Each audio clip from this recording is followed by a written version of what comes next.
Como decía en la anterior sesión, ahora en esta segunda vamos a comentar algunas ideas que se pueden extraer de esas apariciones que hemos comentado. ¿Qué enseñanzas se pueden extraer de esos acontecimientos? Y sigo para esto algunos de los estudios que, como decía antes, están ya publicados sobre este tema. La primera cosa que quería recordar es que esta aparición ayuda a completar, por así decir, ¿no? O a complementar el mensaje, diríamos, de la aparición del año anterior en París, 1830, aparición de la medalla milagrosa. Algunos autores han dicho que sin esta manifestación, sin esta aparición de la Virgen del Olvido, en la que, como antes recordé, la Virgen dice: esta imagen será el consuelo del mundo y la alegría de la Iglesia Católica. Sin estas afirmaciones, la aparición de la medalla milagrosa sería como un principio sin fin, un principio sin fin. ¿Por qué un principio sin fin? Porque la Virgen en París había dicho: la cruz será despreciada, la sangre correrá por las calles. Todo eso fue cierto en el propio París. El mundo entero estará invadido por la tristeza.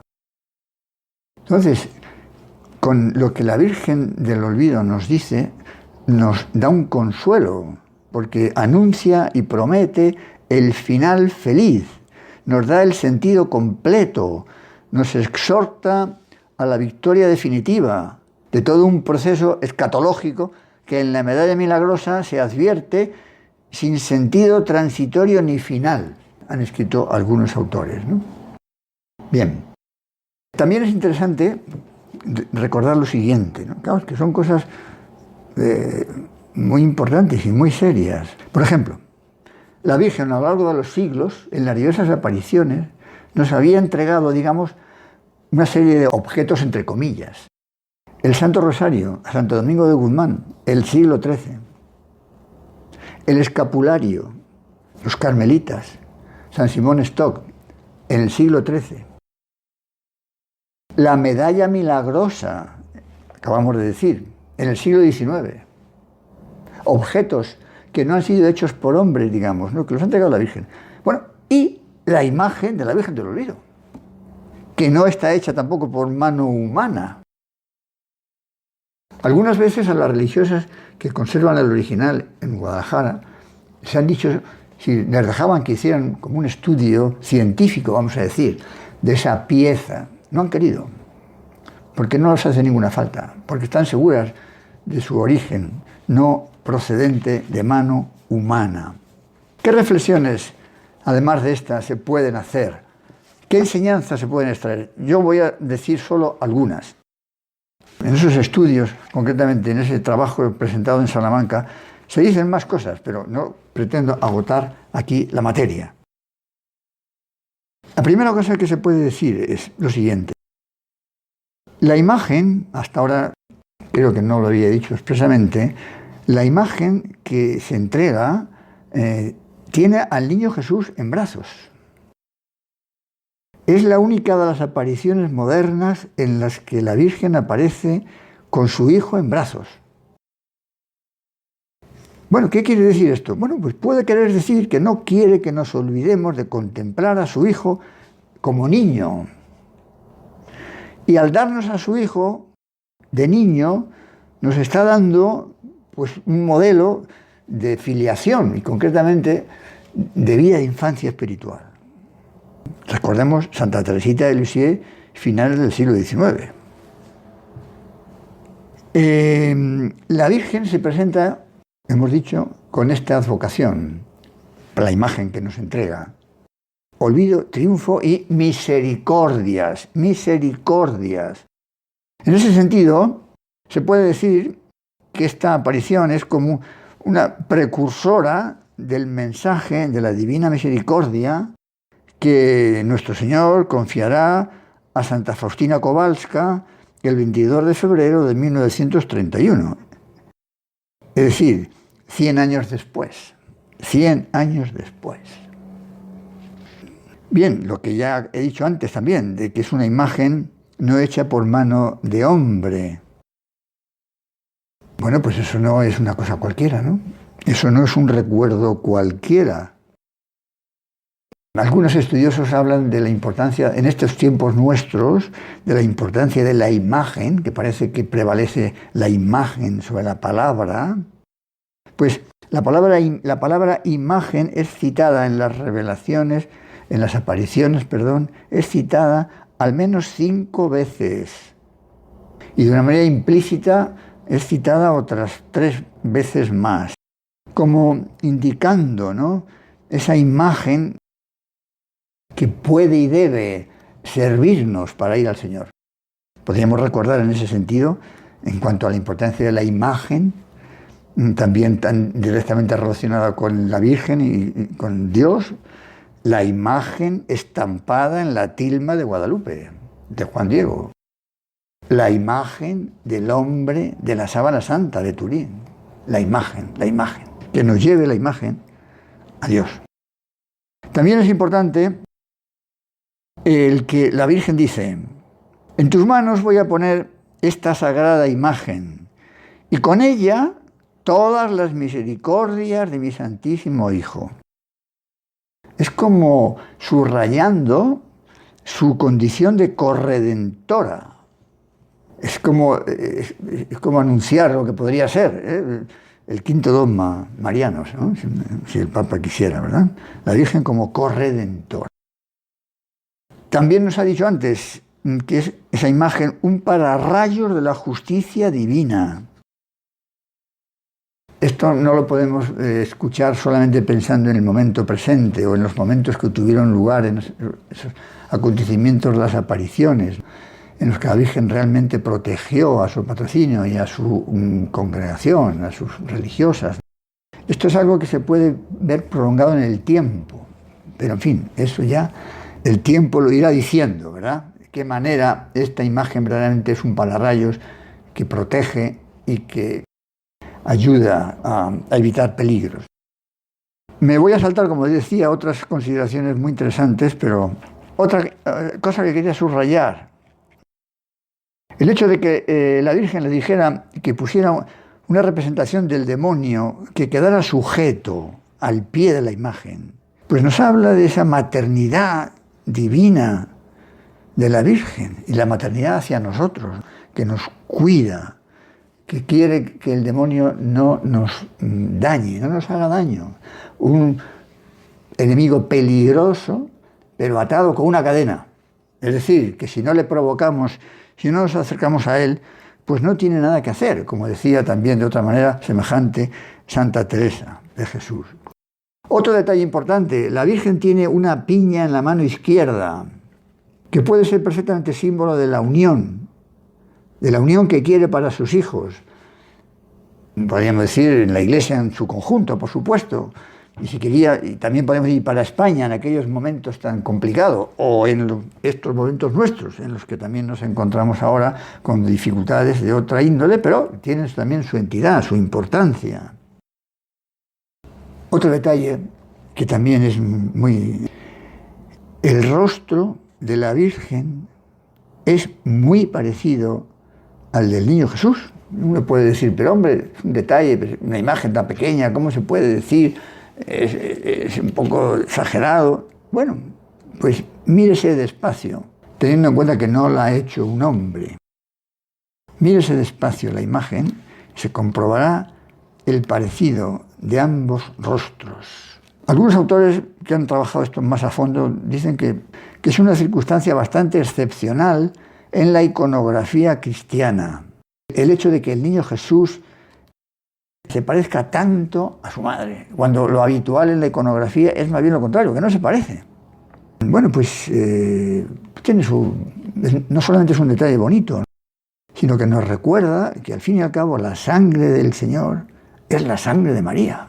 De ahí ese parecido tan enorme, como seguro que tenía el Señor a su madre. Bien, y para ir terminando en estas apreciaciones, otros detalles que también podrían parecer anecdóticos, pero que, en fin, tienen cierta gracia, vamos a decir así, ¿no?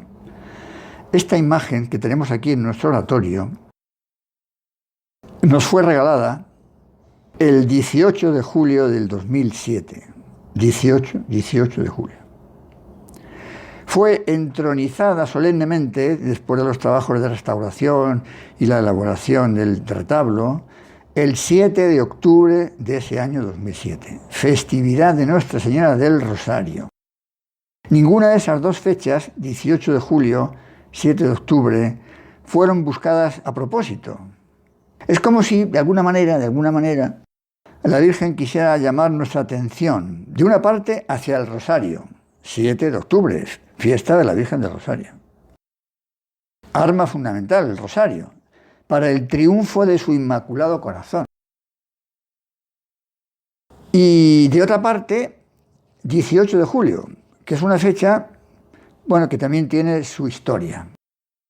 El 18 de julio. ¿Por qué? El 18 de julio de 1830 se aparece la Virgen en París, en la Rue de Libac, a Santa Catalina Labouré, por primera vez, dando inicio a las apariciones modernas de la Virgen. Y se aparece como la Inmaculada Concepción. Otro 18 de julio, la noche del 17 al 18 de julio de 1834, se produjo en Madrid la primera matanza de más de 90 sacerdotes y religiosos, preludio de la espantosa y la inicua persecución religiosa del siglo XX en España. Otro 18 de julio del año 36 comenzó la Guerra Civil en España. En fin, tierra de María que nos proteja y de tantos males, ¿verdad? Bien, pues estas son algunas de las reflexiones que pensaba que se podían hacer, algunas de las enseñanzas que creo que se pueden extraer. Y ya, de una manera más breve y para ir terminando esta segunda sesión, ¿qué fue de Sor Patrocinio después de aquella aparición, o esas 3 apariciones en el año 31? Bueno, hemos dicho que antes de esa fecha tuvo lugar muchas gracias extraordinarias, estigmas, la persecución del demonio, etc. Era una mujer muy pronto ya muy conocida. Ahora lo diremos también en la relación con Isabel II. Y después de las apariciones, pues el demonio no le persiguió más, pero sí le persiguieron los hombres, que de alguna manera se podría decir que eran como instrumentos del demonio. Concretamente, en 1835, cuando llevaba ya 5 años en el convento, su madre, que no se había portado muy bien con ella desde que nació, tristemente, pero eso es lo que dicen los datos, su madre quiere sacarla del convento y casarla con alguna buena... Concretamente, estaba muy interesado en ella Salustiano Olózaga, gobernador de Madrid, que luego fue brevemente presidente del gobierno. La pretendía después de estar en el convento. Entonces, ¿qué pasó? Pues que la noche del 9 de noviembre de 1865 vino aquí la guardia, diríamos, a sacarla del convento. ¿Por qué? Amigo, siempre se busca una excusa. Era acusada de nada menos que de subvertir el Estado y favorecer la causa del príncipe rebelde, Carlos, ¿no? Príncipe Carlos, ¿no? Hermano del rey, Fernando. Nada menos que eso. Una monja de clausura, de 25 años. Peligro número 1 para el gobierno, para el Estado. Fue exclaustrada a la fuerza.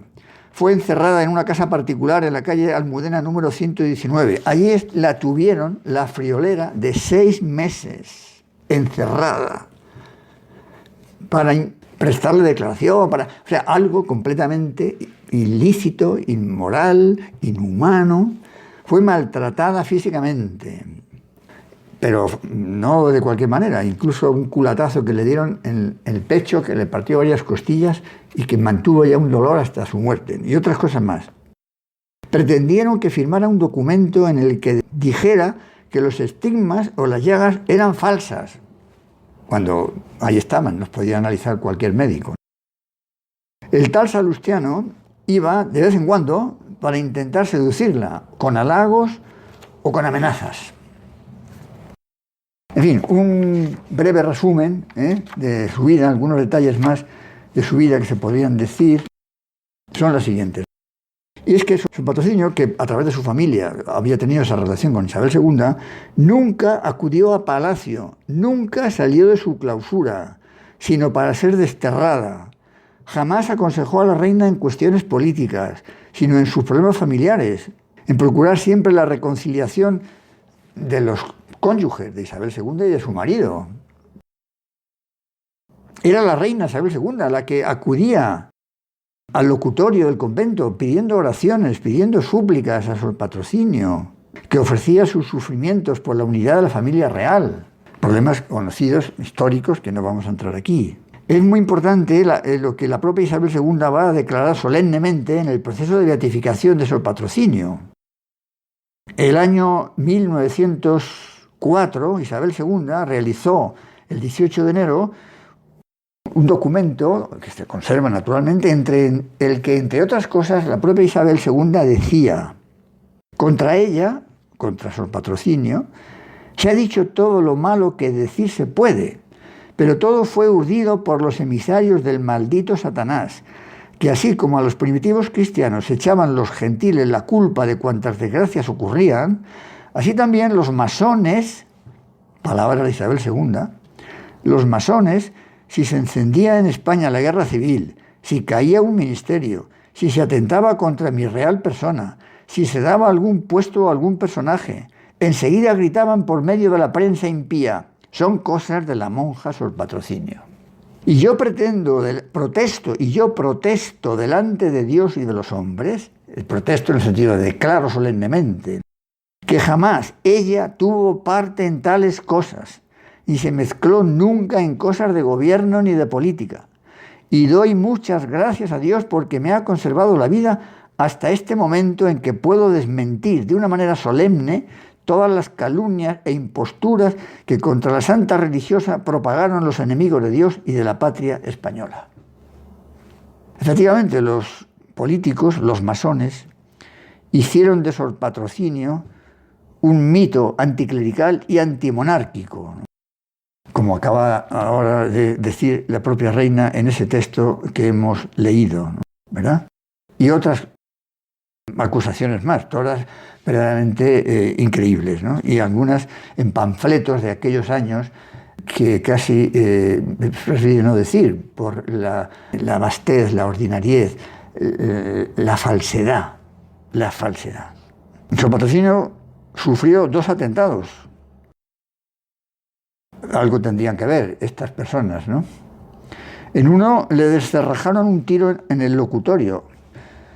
No llegaron a herirla, pero la madre abadesa que la acompañaba quedó tan impresionada que, aunque quedó ilesa, murió al cabo de poco tiempo. Lo que sí hizo Sor Patrocinio fue fundar 18 conventos en España y en Francia. Algo así como lo que había podido hacer Santa Teresa. Fue superiora o madre de muchas religiosas. Como fue desterrada en París, no le mató, digamos, la comuna un poco milagrosamente, el año 1871. Y aquí hay que decir algo en descargo de Salustiano Olózaga, que entonces era embajador en Francia y les facilitó un salvoconducto para salir de la ciudad, aunque la cosa estuvo en situación muy peligrosa. Puso en marcha también, porque olvidaron a las religiosas, después de la desamortización, pensaba que no hacían nada con estar rezando y les obligaron a que tuvieran alguna labor externa. Y Sor Patrocinio, en los diversos conventos que promovió, puso en marcha también colegios de enseñanza para niñas pobres, corriendo muchas veces con su alimentación y la de las familias, privándose incluso del alimento que necesitaban las propias religiosas. Murió con fama de santidad en Guadalajara el 27 de enero de 1891. Sus restos reposan allí, salvados milagrosamente en la persecución religiosa de la guerra civil. 5 días antes de morir, al pasar delante del camarín de la Virgen, Sor Patrocinio le pidió a las monjitas que la llevaban en una especie de silla de ruedas, digamos, porque ya no podía andar desde hacía un mes, les pidió que se detuvieran un momento delante de la imagen de Nuestra Señora del Olvido, que puede verse allí en Guadalajara, los que quieran ir. Estuvo absorta en profundo recogimiento y, aunque la habían visto muchas veces en oración silenciosa, en aquel momento las monjitas que le llevaban quedaron muy impresionadas y le preguntaban a la madre qué es lo que había pedido a la Virgen en ese momento. Y ella les dijo: gracias a Dios he conseguido de ella lo que tanto he deseado y pedido. ¿Y qué ha pedido usted, madre? He pedido que ninguna de mis hijas se condene. Así se despidió esta buena religiosa de la Virgen. Y muy poco tiempo de morir, se inicia su proceso de beatificación y desde los primeros años del siglo XX su proceso de beatificación está en Roma. Las monjitas concepcionistas franciscanas, con gran puntualidad y con gran piedad y con gran amor, todos los meses sacan un pequeño boletín en el que van informando de los favores que concede a tantísima gente, a la vez que recuerdan aspectos diversos de su vida. Pero ciertamente el proceso ha tenido sus dificultades, porque ya lleva más de un siglo en Roma, desde el comienzo del siglo XX. Las calumnias enormes que sobre ella han vertido los hombres, instrumentos del demonio, pues con toda seguridad han influido en la marcha del proceso y habrán obligado a un estudio más a fondo para demostrar claramente la falta de fundamento de esas calumnias brutales, como digo, en algunos casos. Pero en fin, también ha habido historiadores que han ido aportando datos, como este catedrático que dije antes, la biografía muy documentada de don Pedro Voltes, y otras cuestiones más que yo ya no conozco con detalle, pero que seguro que están en marcha.